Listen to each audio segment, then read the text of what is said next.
meus queridos, tudo bem com vocês? Nosso tema de hoje diz respeito à questão dos indicadores.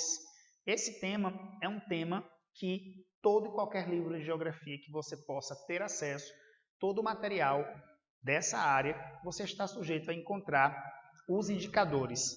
Geralmente nos livros didáticos, ele vem sobre a forma de tabelas, dados que vão fornecer um ranking para que o leitor, para que o estudante tenha a possibilidade de comparação. Que país seria melhor, que país seria pior, que país estaria numa situação muito ruim, Qual é o pior IDH do mundo? Qual é o melhor IDH do mundo? Frequentemente nós encontramos essas perguntas, essas indagações feitas pelos alunos. No caso do indicador IDH, ou Índice de Desenvolvimento Humano, esse indicador, o essencial para você interpretá-lo, para você verificar o quanto isso é relevante, você precisa entender também que ele se baseia em 3 variáveis que são essas daqui.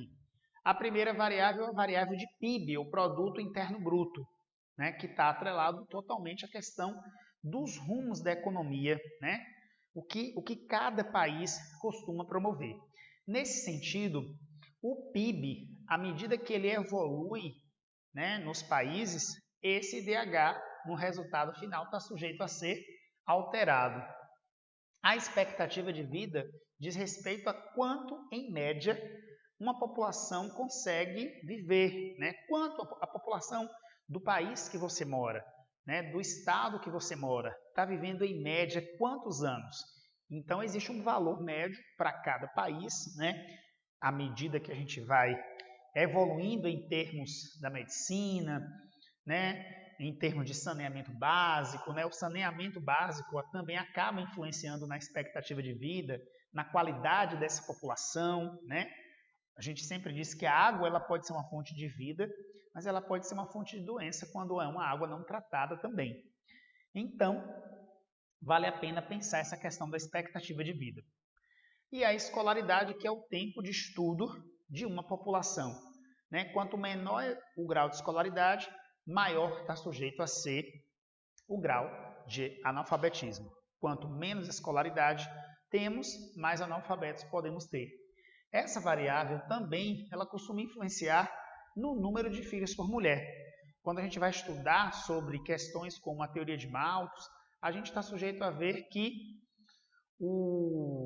a condição econômica de cada casal e o grau de escolaridade influencia diretamente no número de filhos por mulher e no tempo para ter esses filhos, no intervalo entre um filho e outro.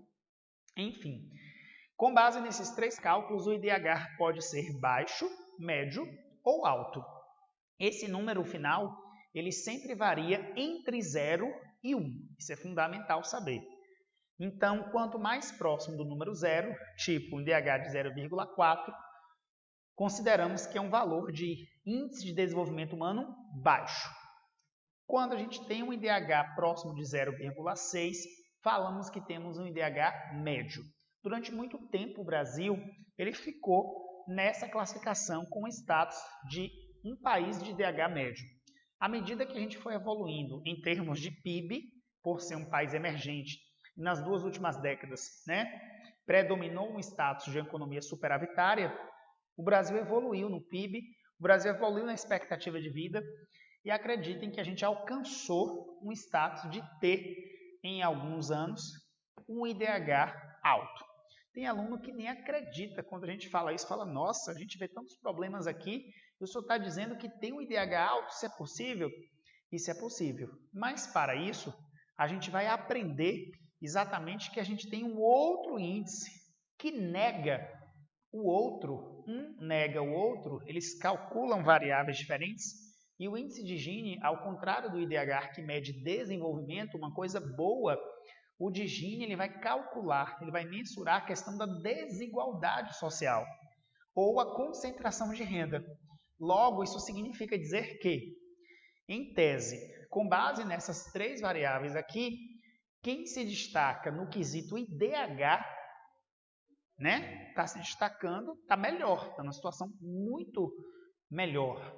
Quem se destaca no índice de Gini está numa situação pior, porque não adianta um país, de alguma forma, avançar economicamente se o fator de distribuição de renda, se a concentração de renda estiver excessivamente nas mãos de poucos. Por quê? Isso vai gerar uma sociedade desigual, onde temos uma sociedade com muita desigualdade.